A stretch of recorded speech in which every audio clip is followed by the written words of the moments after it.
They mocked her. They said her dress looked cheap, like it was stitched from a tablecloth. When they humiliated her for trying to buy a painting, told her she was too poor to bid, they didn't know. She was the artist behind the very works they were fighting over. The Gstaad auction house was a fortress of wealth, nestled in the Swiss Alps, its glass walls reflecting snow-capped peaks under a February sky. Inside, the air hummed with power. Billionaires, aristocrats, and art world titans gathered for an ultra-private sale, each piece valued above $10 million. Crystal chandeliers cast prisms over marble floors, and waiters glided with champagne flutes, serving guests in tailored tuxedos and gowns heavy with diamonds. The crowd whispered names: Warhol, Basquiat, a rumored Monet. But the centerpiece was an unsigned canvas, Veil of Dawn, a swirl of blues and golds that seemed to breathe, its $20 million estimate a whisper among the elite. Lena Devereaux slipped through the entrance, unnoticed by the security scanning QR-coded invites. Her ivory strapless gown was simple, unbranded, its soft fabric draping her frame like a sigh. No makeup touched her face, no jewelry adorned her neck or wrists. At 31, Lena's beauty was quiet. Ebony hair pinned loosely, hazel eyes deep with unspoken stories, a presence that didn't demand attention but held it once seen. She carried nothing but a small paddle, her name printed in plain font. Her steps were silent on the marble, her gaze fixed ahead, as if the room's opulence was just background noise. She paused before Veil of Dawn, the central canvas, its colors pulling her in. Her eyes didn't dart like a collector's, weighing value.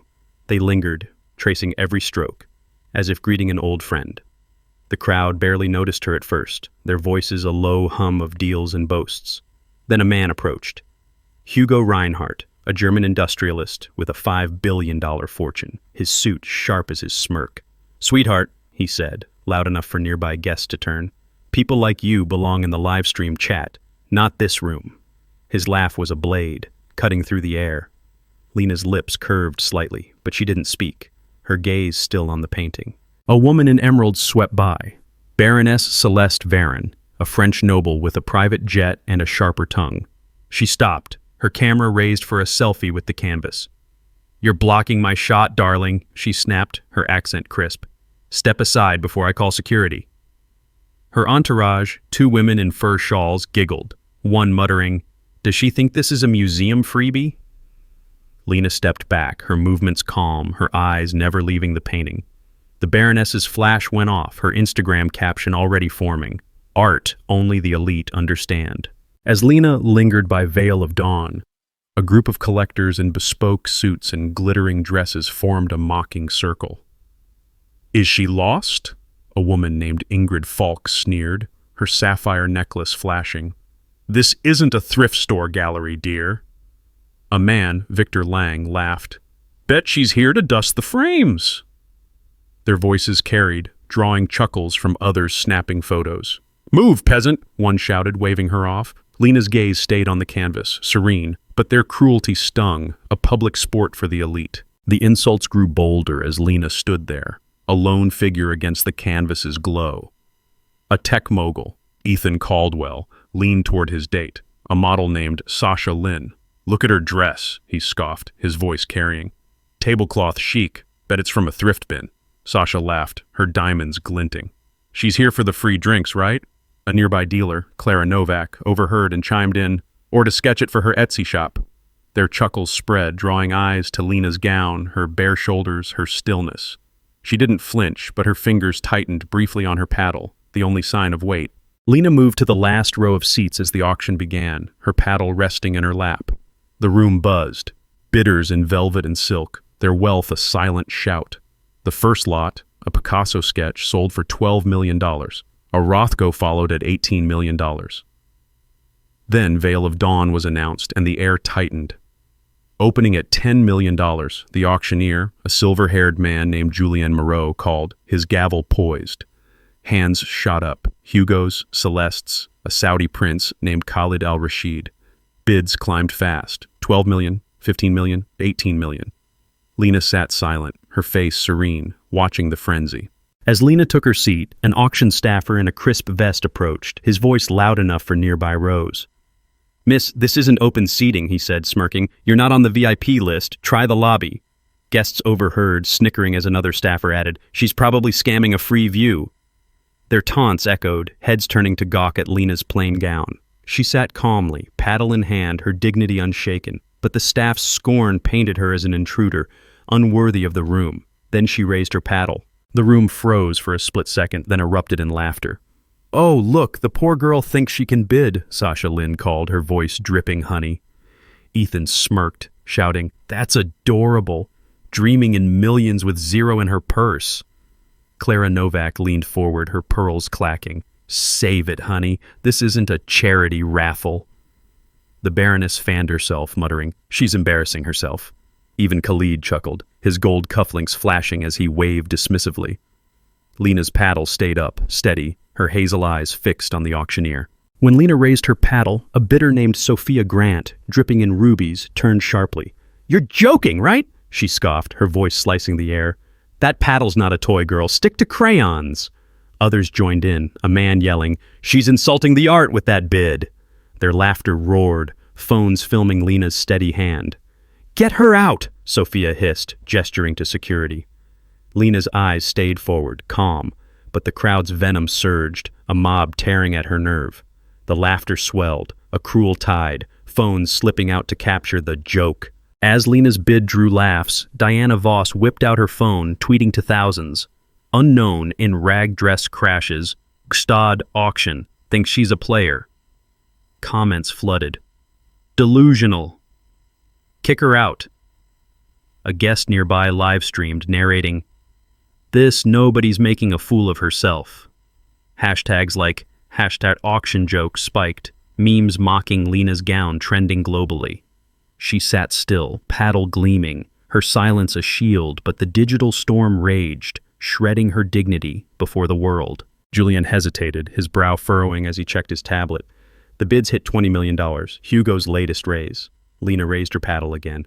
The laughter sharpened, venomous now. She's delusional, a hedge funder named Marcus Tate hissed, his date snorting. What's next, bidding with Monopoly money? Sasha's voice rang out. Security, escort her out, she's mocking the art. The crowd nodded, their amusement turning to scorn. Lena's expression didn't shift, but her paddle gleamed under the chandelier, unwavering. The mockery didn't stop. A woman in sapphire silk, an art critic named Diana Voss, leaned toward her companion, loud enough for Rose to hear. She's probably some blogger faking it for clout, she said, her pen tapping her notepad. That dress screams, I borrowed it. Pathetic. Marcus added, Bet she's never seen a million, let alone bid it. Their words flew, each one a dart, as guests craned to see Lena, her simplicity a crime in their eyes. She sat taller, her silence louder than their noise, but the room's disdain pressed heavy. Julien's gavel paused midair. He leaned into his earpiece, his face paling. The room quieted, sensing a shift. Ladies and gentlemen, he said, voice trembling, I've just received a private request from the artist herself. She wishes to withdraw Veil of Dawn from sale, permanently. Gasps ricocheted off the marble walls. Hugo's hand dropped. Celeste's fan froze. The lights dimmed and a single spotlight flicked on, bathing Lena in soft gold. She stood, her gown catching the glow, and walked to the front, every step deliberate. The crowd was silent now. Their laughter choked. Lena reached the podium, her voice calm but clear, cutting through the stunned air.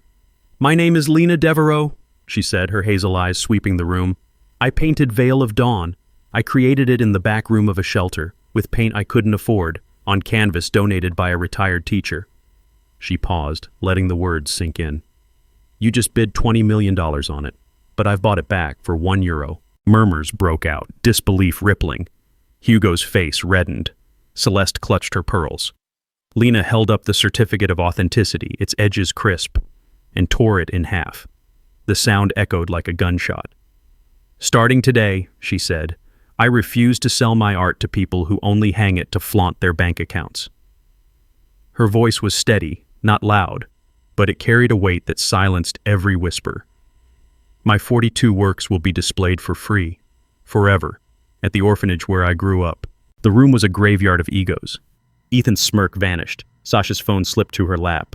Clara's jaw tightened, her pearls suddenly garish. Lena stepped away from the podium, her gown trailing, and walked past Veil of Dawn. She didn't look back. The spotlight followed her to the exit, where she paused, turning slightly. "Art isn't a price tag," she said softly. "It's a pulse." Then she was gone, the glass doors closing silently behind her. By morning, the world had exploded.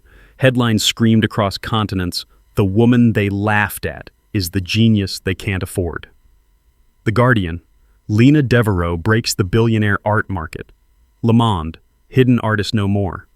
The photo of Lena under the spotlight, gown glowing, eyes fierce, went viral, shared millions of times.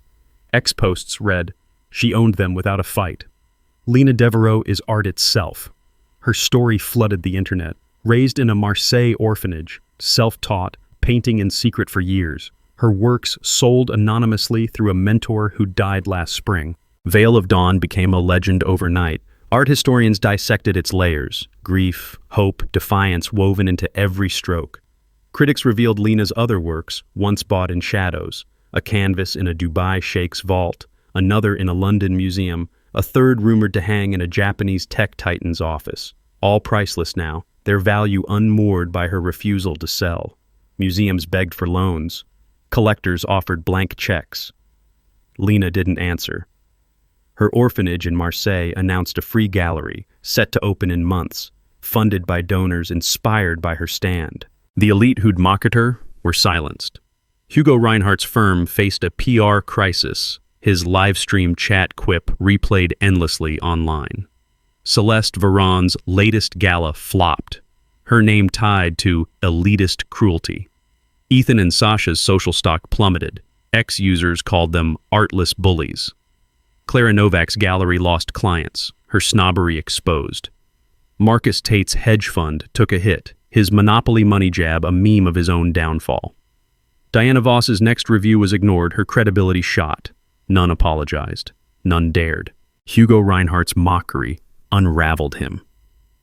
Days later, his firm's stock plummeted as clients fled, citing his classless auction antics. X roasted him. Billionaire bullies artist loses billions. At a Berlin summit, peers shunned him, whispering he mocked Lena Devereaux. His art collection, once bragged about, was quietly sold off. Lena's spotlight burned brighter, her silence louder than his ruin. The man who'd sneered was now a cautionary tale. Celeste Varon's fall was swift. Her security threat against Lena sparked outrage. Invites to elite events vanished, her name blacklisted. At a Paris ball, guests turned away, murmuring, "She insulted the artist." Her Instagram, once a status symbol, bled followers as Halak Celeste canceled trended. Her jet sat grounded, her influence dust. Lena's free gallery drew millions, while Celeste begged for scraps of relevance. Lena's silence was her sword. She didn't sue, didn't gloat. Reporters camped outside the orphanage, but she stayed inside, painting with the kids. A grainy photo leaked, her in jeans, laughing, a brush in hand. It trended harder than the auction shot. Artforum ran a cover. Lena Devereaux, the artist who redefined worth. It noted her work's anonymous sales, royalty, tech giants, even the Louvre had one, bought blind. Her identity, once a ghost, was now a beacon. The Marseille gallery opened to crowds that stretched for miles. Veil of Dawn hung at the entrance, unframed, its colors raw. Visitors wept, left notes. "You showed them. Thank you for giving us this." Lena didn't attend the opening. She was teaching a class, her hands smudged with paint. Her 42 works drew millions, from school kids to scholars, all free as promised. A rumor spread. A queen had offered $1 billion for one canvas. Lena sent a polite no. Hugo tried to visit, his checkbook ready. Security turned him away, Lena's orders. Celeste mailed a letter begging for a private showing. It went unanswered. Ethan posted a vague art appreciation tweet. It was ratioed to oblivion. Sasha's modeling gigs dried up, her followers gone. Clara's gallery shuttered, her name toxic. Diana pitched a book on Lena, publishers passed. The elite stood behind velvet ropes now, peering at Lena's art through glass, their wealth useless. Lena painted on. Her new work stayed off the market, shared only with the orphanage kids. A journalist asked why she'd torn the certificate. "It wasn't mine to keep," she said, her voice soft. "It was theirs. The people who see it, feel it." Her hazel eyes flickered, not with anger, but peace. The world called her a genius, A rebel, a saint. She called herself nothing, just Lena, brush in hand. Her art was priceless now, not for its price, but its truth. A canvas surfaced in a New York auction, sold years ago, pre-Lena's fame. It fetched $500 million, the buyer anonymous, maybe a king, maybe a coder. No one knew. Lena didn't care. Her Marseille gallery grew, a second planned in Sao Paulo. Kids painted beside her, their laughter louder than any gavel. The elite who'd laughed stood humbled, their names fading as Lena's soared. She didn't need their millions, their approval, their world. She'd built her own, one stroke, one truth at a time. Veil of Dawn hung free, its blues and golds a mirror for anyone who looked. Lena walked past it daily, her steps light, her heart full. She'd turned their laughter into silence, their wealth into dust. If this story moved you, don't forget to like, share, comment, and subscribe for more.